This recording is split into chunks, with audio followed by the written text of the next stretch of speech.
Assalamualaikum warahmatullahi wabarakatuh. Selamat pagi, Ibu Normalita dan teman-teman semuanya. Pada kesempatan ini, saya akan mempresentasikan penyelesaian dan soal aplikasi kalkulus, yaitu aplikasi turunan atau biasa disebut diferensial untuk pendapatan maksimum dan aplikasi integral parsial untuk menghitung usaha dari gaya yang berubah terhadap waktu. Sebelum saya mempresentasikan, izinkan saya untuk memperkenalkan diri. Perkenalkan, nama saya Angelina Armita Nugrahini dengan NIM 250101034 dari Prodi Sistem Informasi.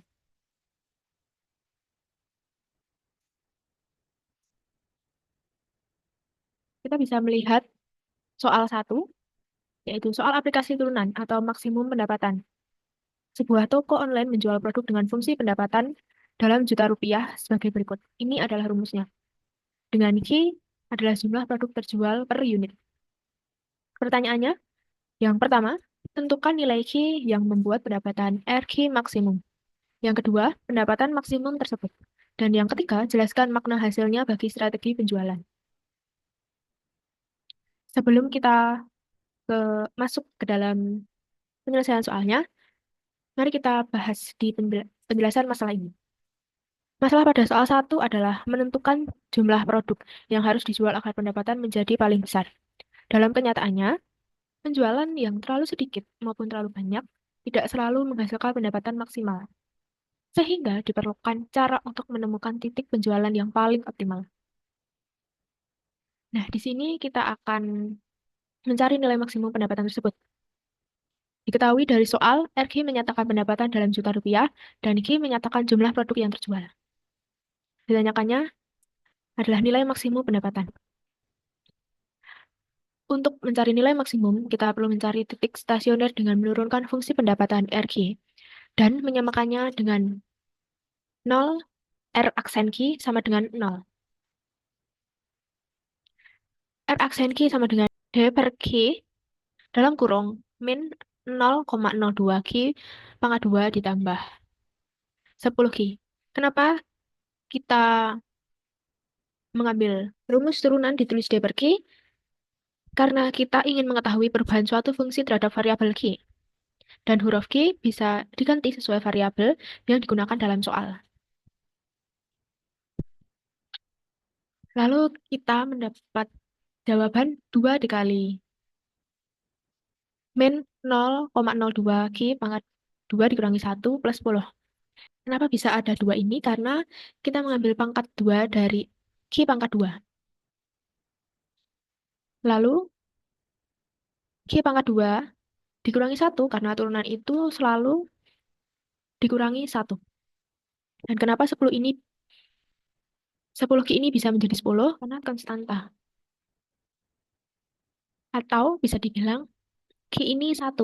Jadi jika 1 dikurangi 1, maka hasilnya 0 atau tidak ada.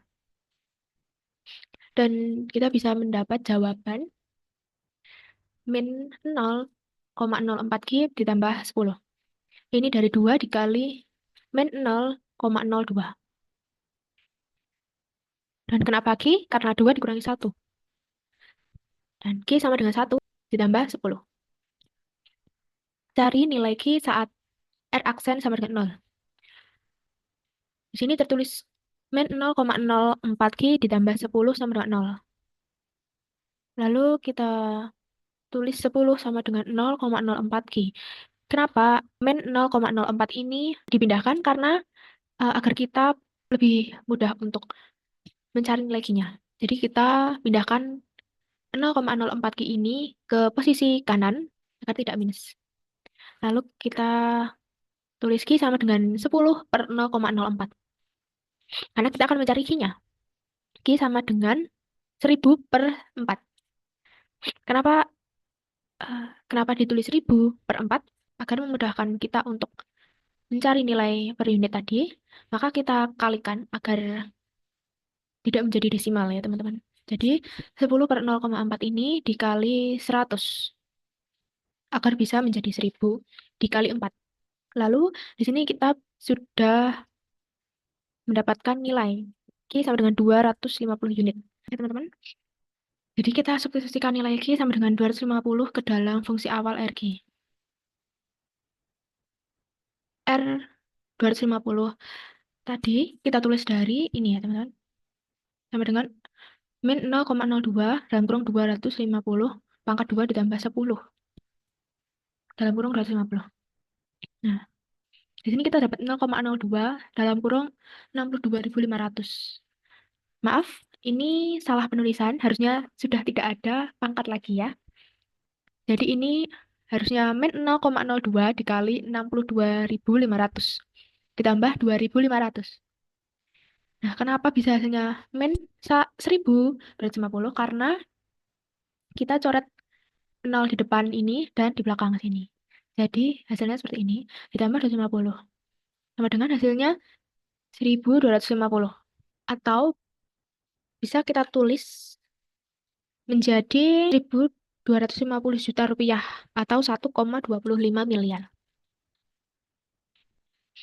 Dan secara sistematis, fungsi ini adalah parabola yang terbuka ke bawah.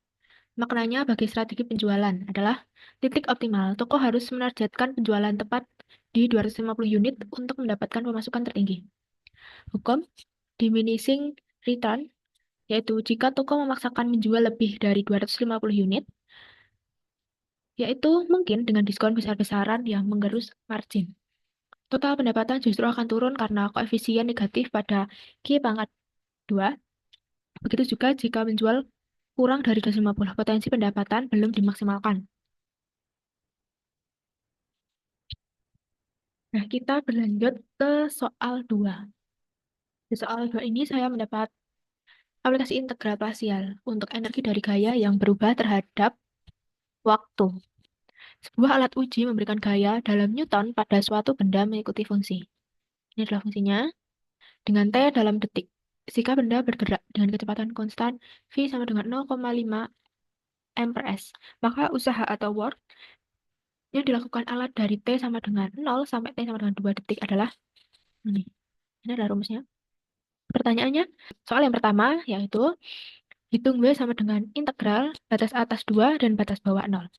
Dan 0,5 dalam kurung 2T plus 3 I pangkat T. Atau bisa disebut F dalam kurung T tadi ya, dan dt. Menggunakan integral parsial atau setidaknya sekali. 2. Jelaskan arti fisik nilai W yang diperoleh dalam Joule. Nah, sebelum masuk ke penyelesaiannya, maka kita ke penjelasan masalahnya. Masalah pada soal 2 adalah menentukan total usaha atau energi yang dikeluarkan ketika gaya yang bekerja berubah-ubah terhadap waktu. Karena gaya tidak konstan, maka usaha tidak bisa dihitung secara langsung, sehingga perlu cara untuk menghitung akumulasi energi selama selang waktu tertentu. Nah, kita masuk ke dalam penyelesaiannya. Diketahui fungsi gaya Ft sama dengan dalam kurung 2T plus 3 E pangkat T, kecepatan benda konstan, waktu rumus usaha. Ditanyakan yaitu usaha yang dilakukan oleh gaya. Nah, di sini ada rumus usaha. Substitusikan ke dalam rumus. W sama dengan integral batas atas 2 dan batas bawahnya 0. Ft tadi kita tulis 2T plus 3 E pangkat T dan dikali 0,5 dt. Karena rumusnya V adalah 0,5, maka kita tulis ini. Karena 0,5 adalah konstanta, maka 0,5 ini kita alihkan ke depan. Jadinya seperti ini. Nah, masuk ke dalam metode integral parsial. Rumus integral parsial adalah ini. Integral UdV sama dengan UV kurangi integral V du. Kenapa saya bisa menulis seperti ini? Seharusnya saya menuliskan dulu permisalan ya. Permisalan U dengan 2T plus 3. Turunannya DU sama dengan 2T. Kenapa bisa 2T? Karena DU per DT sama dengan 2. DU sama dengan 2 DT. DV sama dengan E pangkat T DT. Itu dari integralnya V sama dengan E pangkat T. Kenapa bisa V sama dengan E pangkat T? Karena integral E pangkat T dt sama dengan E pangkat T. Harusnya untuk permisalan ini bisa ditulis dulu ya teman-teman. Jadi biar kita tidak langsung ke masuk ke rumus ya. Jadi permisalan itu harus ditulis agar teman-teman paham. Di sini saya lupa untuk menambahkan, tapi semoga teman-teman paham kenapa bisa kita dapat seperti ini. Nanti di kolom chat atau deskripsi akan saya tulis dokumennya dengan benar ya, jadi bisa dilihat dokumen yang sudah benar. Agar teman-teman tidak bingung kenapa UDV sama dengan UV dikurangi integral V DU ini bisa langsung seperti ini. Nah, masuk ke rumus ya teman-teman. Jadi karena rumusnya integral UDV sama dengan UV dikurangi integral V DU. Nah, kita langsung tulis saja di sini ya. U tadi dapat dari ini dalam kurung 2T plus 3 dikali V kita dapat dari E pangkat T. Dikurangi integral E pangkat T dikali 2 dt. Oke, jangan lupa DU tadi didapat dari 2T karena DU per dt sama dengan 2, yaitu menjadi DU sama dengan 2 dt. Nah, selanjutnya kita tulis seperti ini. Kenapa dari ini menjadi 2 ini dari belakang menjadi ke depan? Sama seperti di soal pertanyaan tadi.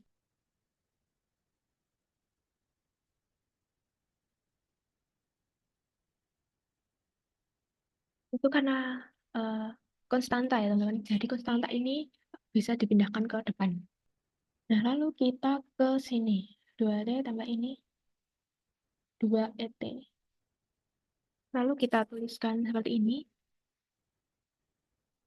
Kenapa bisa ini langsung seperti ini? Karena kita hilangkan integralnya ya. Lalu kita ke ET dalam kurung 2T plus 3 dikurangi 2. ET ini kita pindah ke depan. Akan memudahkan jumlahnya ya teman-teman. Jadi ini kita kedepankan. 2T ditambah 3 dikurangi 2. Jadinya kita dapat ET dalam kurung 2T plus 1. Karena 3 kurangi 2 adalah 1. Lanjut, kita akan menerapkan batas integralnya. Di sini tadi kan W sama dengan 0,5 E pangkat T dalam kurung 2T ditambah 1. Batas atas 2 dan batas bawahnya 0. Hitung batas atas T sama dengan 2. Karena T ini adalah 2, jadi di sini kita tulis pangkatnya adalah 2. E pangkat 2 dalam kurung 2 dikali 2 ditambah 1 sama dengan 5 E pangkat 2. Ini didapat dari hasilnya ini. ET dalam kurung 2T ditambah 1. Ya, bisa dipahami ya teman-teman. Jadi kita dapat hasilnya 5E pangkat 2. Hitung batas bawah T sama dengan 0. Sama seperti di atas. Karena T adalah 0, maka kita ganti pangkatnya menjadi 0. Dan dikalikan 0. Seperti ini, sama dengan 1. Nah, lalu hasil akhirnya adalah W sama dengan 0,5 dalam kurung 5 E pangkat 2 dikurangi 1 Joule. Ini 0,5 ini dari ini. Ya. Dari rumus yang tadi. Dari pertanyaannya nomor 1 tadi ya. Nah, dengan E pangkat 2 itu bisa kita tulis 7,389. Jadi W sama dengan 0,5 dalam kurung 36,945 dikurangi 1. Jadi W bisa diartikan 17,97 Joule. Lanjut ke menjawab pertanyaan yang B. Makna fisik hasil. Maknanya, selama 2 detik, Gaya melakukan usaha sebesar 17,97 Joule. Nah, nilai ini menunjukkan energi total yang diberikan Gaya pada benda. Karena kecepatan konstan, energi digunakan untuk mengatasi gaya hambat atau berubah menjadi energi lain. Nah, di sini dapat kita simpulkan bahwa turunan digunakan untuk menentukan nilai maksimum sehingga dapat membantu dalam mengambil keputusan yang paling optimal, seperti menentukan jumlah penjualan agar pendapatan terbesar. Dan sementara itu integral bisa digunakan untuk menghitung total usaha atau energi yang dihasilkan dari suatu perubahan yang terjadi secara bertahap dalam selang waktu tertentu. Demikian presentasi yang dapat saya sampaikan. Bila ada salah kata, mohon dimaafkan. Terima kasih atas perhatian dari Ibu dan teman-teman sekalian. Terima kasih dan sampai jumpa di lain waktu. Wassalamualaikum warahmatullahi wabarakatuh.